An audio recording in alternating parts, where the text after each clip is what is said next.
ஓம் நமசிவாய வாழ்க. திரு அண்ணாமலையாரை போற்றி. ஓம் குரு வாழ்க. வணக்கம். புது வசந்தம் டிவி அன்பர்கள் அனைவருக்கும் இந்த சிவடியேன் சிவகுருஜி சிவராஜனின் அன்பு கலந்த வணக்கங்கள். நாம் இந்த வீடியோவில் பார்த்திங்கன்னா பிப்ரவரி மாத பலன்கள் பார்க்க போகிறோம். ஏன்னா ஒவ்வொரு மாதமும் நம்ம கிரக பயிற்சி போட்டு இருக்கோம். ஏன்னா எந்தெந்த விஷயங்கள் நடக்க போகுது ஒவ்வொரு ராசிக்கும் அப்படிங்கிற பற்றி.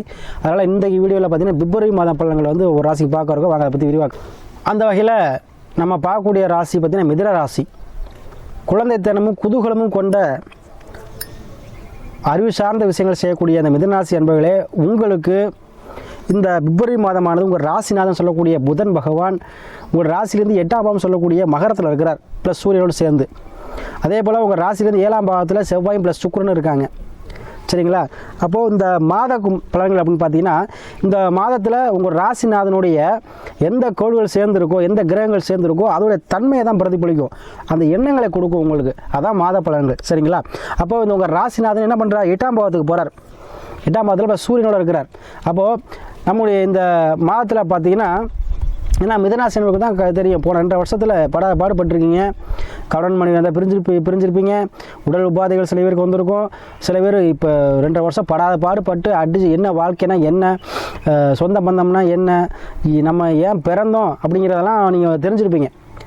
இப்போது அந்த மாதிரி இருக்கக்கூடிய உங்களுக்கு இந்த மாதத்தில் பார்த்தீங்கன்னா திடீர் லாபம் திடீர் அசத்தை கொடுக்கக்கூடிய மாதமாக அமையப்போகுது. ஏன்னா அவங்களுக்கு 7 செவ்வாய் சுக்கிரன் நினைவு இருக்குது. அப்போ யார் யாரெல்லாம் கடவுள் மனைவி பிரிஞ்சிருந்தீங்களோ அவங்கெல்லாம் ஒன்று சேரக்கூடிய வாய்ப்புன்னு இந்த மாதம் பெற்று தரும். அதே போல் ராசிநாதன் 8ல் இருக்கிறார், ப்ளஸ் சூரியனோடு இருக்கிறார். திடீர் யோகம் திடீர் அதிர்ஷ்டம். அரசாங்கம் மூலமாக அரசு சார்ந்த விஷயத்தில் இருந்து அந்த பிரச்சனைகள் தீரும். அரசு சார்ந்த விஷயத்தில் எதுவும் உங்களுக்கு வில்லங்க இருக்குது, அரசு சார்ந்த விஷயத்தில் ஒரு பிரச்சனை இருக்குது அப்படின்னா இப்போ உங்களுக்கு சாதகமாக முடியக்கூடிய தன்மையை இந்த இது கொடுக்கும். சரிங்களா? ஏன்னா அந்த பத்திரப்பதில் யாருக்கு வில்லங்க இருக்கோ அவங்க. அதே போல் அரசு நிலத்தை ஆக்கிரமிக்குது, இப்போலாம் பார்த்துருப்பீங்க, வீடை இடிச்சிட்டாங்க, புறமுக இடத்துல இருந்த வீடை இடிக்கிறாங்க. அந்த மாதிரி ஒரு சூழ்நிலை வரும்பொழுது கண்டிப்பாக அது என்ன பண்ணும், உங்களுக்கு ஒரு ஃபேவரட்டாக முடியக்கூடிய தன்மை கொடுக்கும். அப்படி எப்படி அப்படின்னு கேட்டிங்கன்னா, இப்போ வரும்பொழுது அந்த வீடு அரசு சார்ந்த விஷயத்தில் இருந்த பிரச்சனைகளுக்கு தீரக்கூடிய மாதம் அந்த மாதம் இருக்கும். ஏன்னா மாற்றிடம் கொடுப்பாங்க, இல்லை மாற்றாக கட்டி கொடுப்பாங்க. அந்த மாதிரி சூழ்நிலை கொடுக்கக்கூடியதான் நம்ம 8ஆம் பாவம் சொல்லக்கூடியது அரசாங்கம் மூலமாக கிடைக்கக்கூடிய லாபம். அதே போல் 7 செவ்வாய் சுக்கிர இணைவு கண்டிப்பாக இடம் சார்ந்து வீடு சார்ந்து மண்மனை சார்ந்து ஒரு யோகம் இந்த மாதம் உங்களுக்கு உண்டு. வீடு கட்டக்கூடிய யோகம், வீடு வாங்கங்களுக்கு வீடு கட்டக்கூடிய யோகம், வாடகை வீட்டில் உங்களுக்கு சொந்தமாக குடியேறக்கூடிய தன்மை, இருக்கிற வீட்டையே வாடகை வீட்டை சொந்தமாக வாங்கக்கூடிய தன்மை, இல்லை ஒரு இடம் வாங்கி போட்டு அதுக்கு வீடு கட்டுவோம் அப்படிங்கிற நினச்சி உங்களுக்கு அந்த வீடு வாங்கக்கூடிய தன்மை, இந்த மாதிரி தன்மை அந்த மாதம் உண்டு. அதே போல் உங்களுக்கு 9ல் சனி. சரிங்களா? அதே போல் 9ல் சனி இருக்கும்போது கண்டிப்பாக வர வேண்டிய காசு பணம் வரலையே அப்படின்னு நினச்சிட்டு உங்களுக்கு, ஏன்னா 9ல் சனி பவன் இருக்கும்பொழுது என்ன கொஞ்சம் பாக்கியத்தை தடை பண்ணுவார். ஆனால் இப்போ இருக்கக்கூடிய கிரகநிலை பார்த்தீங்கன்னா 7 செவ்வாய் சுக்கிரன் இருக்கும்பொழுது காசு பண விஷயத்தில் இருந்த பிரச்சனை தீரக்கூடிய சூழலை உருவாக்கி கொடுக்கும். நீங்கள் எதிர்பார்த்திருந்த பணம், எதிர்பார்த்திருந்த ஒரு லோனு, எதிர்பார்த்திருந்த ஒரு உதவி பெண்களால், சகோதர வழியில், மாம வழியில் கண்டிப்பாக உங்களுக்கு கிடைக்கும். அதே போல் உங்களுக்கு ராசிக்கு பார்த்தீங்கன்னா 10ல் ராகு, 11ல் குரு பகவான் இருக்கார். 11ல் குரு இருக்கும்போது உங்களுக்கு திருமணம் சார்ந்த விஷயத்தில் யார் யாருக்கெல்லாம் அந்த மிதுனராசி அன்பர்கள் திருமண வயதை ஒட்டியக்கூடிய யார் ஆனாலும் பெண்ணாலும் சரி, இந்த 7.5 சனியில் அதுவும் இந்த அஷ்டமச்சனி காலத்தில் பாடுபட்டிருப்பீங்க 2 வருஷம். கண்டிப்பாக திருமணம் சார்ந்த விஷயம் தடைப்படிக்கிட்டே இருந்திருக்கும். இப்போ திருமணம் சார்ந்த விஷயம் உங்களுக்கு கண்டிப்பாக கைகூடி வருதுங்க. யாராக இருந்தாலும் இந்த பிப்ரவரி மாதத்தில் கண்டிப்பாக உங்களுக்கு கைகூடி வரும். அதே போல் யாருக்கெல்லாம் பெண்கால பிரச்சனை, பெண் சம்மந்தப்பட்ட பிரச்சனை உங்களுக்கு முடிவு காலம் வந்துருச்சு, அதாவது சாதகம் முடியக்கூடிய காலத்தை கொடுக்கும். யாருக்கெல்லாம் அந்த அவமானங்கள், தேவையில்லாத பிரச்சனைகள் இதெல்லாம் சந்திச்சிருப்பீங்க, அதுலேருந்து மீளக்கூடிய தன்மையை இந்த மாதம் உங்களுக்கு கொடுக்கும். அதே போல் எண்ணியதெல்லாம் ஈடக்கூடிய மாதமாக உங்களுக்கு வருமானம் தரக்கூடிய மாதமாக இந்த மிதுனராசி அன்பர்களுக்கு வரும். சரிங்களா? அதே போல் நீங்கள் எதிர்பார்த்து கொண்டிருந்த கடன், லோனு கண்டிப்பாக உங்களுக்கு கிடைக்குங்க. அது மூலமாக கடன் அடையக்கூடிய தன்மையை கொடுக்கும்.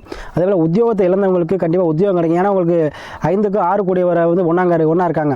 5ஆம் அதிபதியான சொல்லக்கூடிய சுக்கிர பகவானும் 6ஆம் பகவான் சொல்லக்கூடிய செவ்வாய் பகவானும் ஒன்றா இருக்காங்க. கண்டிப்பாக உங்களுக்கு அந்த வேலை, புதிதாக வேலை தேடுபவர்களுக்கு அந்த வேலை கிடைக்கும். அதே போல் கண்டிப்பாக மேக்ஸிமம் 100க்கு 80% வெளிநாடு, வெளியூர், வெளிமாநிலம் செலவு அடையக்கூடிய நண்பர்கள் இந்த மாதம் கிளம்பிடுவீங்க.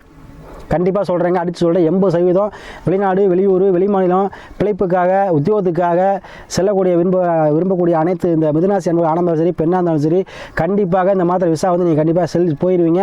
அதனால் கண்டிப்பாக இந்த பிப்ரவரி மாதம் ஒரு 7-8 தேதிக்கு மேலே கண்டிப்பாக வெளியூர், வெளிநாடு, வெளிமாநிலமோ கண்டிப்பாக செல்வீங்க.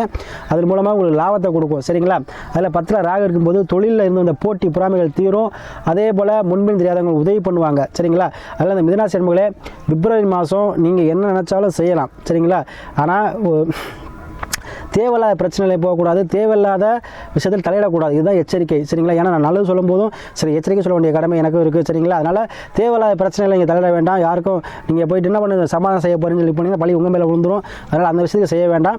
மற்றபடி உங்களுக்கு வெளிநாடு வெளியூர் வெளிமாநிலம் செல்லலாம், கடன் மணி இந்த பிரச்சனைகள் தீரும். இடம் வாங்குறது ஏதோ நான் சொல்லக்கூடிய இந்த விஷயத்தில் மிதுனராசி எல்லாருக்கும் எல்லா விஷயமும் நடக்காது. ஒவ்வொருத்தவங்களுக்கு இடம் வாங்குவீங்க, ஒருத்தங்க வெளிநாடு போவீங்க, ஒருத்தர் கடன் மணி பிரச்சனை சீரும், ஒருத்தவங்களுக்கு தொழிலில் இருந்த பிரச்சனை தீரும், ஒருத்தவங்களுக்கு பார்த்தீங்கன்னா மிதுனராசி என்பவர்களுக்கு டைவர்ஸ் அப்ளை பண்ணியிருப்பாங்க, அவங்க சேர்ந்துருவாங்க, சிலவங்களுக்கு டைவர்ஸ் ஆகிருப்பாங்க, திருமணம். இது மாதிரி நான் சொல்லக்கூடிய எல்லா விஷயமும் எல்லா ராசியும் நடக்காது. மிதுனராசி என்பவர்களுக்கு எல்லாருக்கும் ஒவ்வொருத்தவங்களுக்கும் ஒவ்வொரு விஷயம் நடக்கும். ஸோ அதனால என்ன சொல்ல வரேன்னா, கண்டிப்பாக இந்த மிதுனராசி என்பவர்களுக்கு நான் சொல்லக்கூடிய விஷயம் அனைத்துமே நடக்கும். கண்டிப்பாக அதை ஃபாலோ பண்ணிங்க. இந்த மாதம் உங்களுக்கு கண்டிப்பாக வெளியூர் வெளிநாடு வெளிமாநிலம் சொல்ல அனைத்து நண்பர்கள் யாராக இருந்தாலும் சரி அவங்க கண்டிப்பாக போயிடுவீங்க. உங்களுக்கு வேலை இழந்தவங்களுக்கு வேலை வாய்ப்பும் கிடைக்கும். அதே போல் பணங்காசு இந்த முறை தீரும், சரிங்களா. குடும்பத்தில் ஒரு மகிழ்ச்சி பிறக்கும் இந்த மாதம், சரிங்க. அனைத்தையுமே நீங்கள் பயன்படுத்திக்கங்க. அதுக்கு முன்னாடி உங்களுடைய ஜாதகத்தையும் பார்த்துக்கங்க, உங்கள் ராசிநாதனையும் பார்த்துக்கங்க. நல்லா வலுவாக இருந்தால் தான் நம்ம எல்லாத்தையும் அனுபவிக்க முடியும். முதல்ல அதை செக் பண்ணிக்கங்க. அதுக்கப்புறம் உங்களுக்கு எல்லாமே நல்லாயிருக்கும்.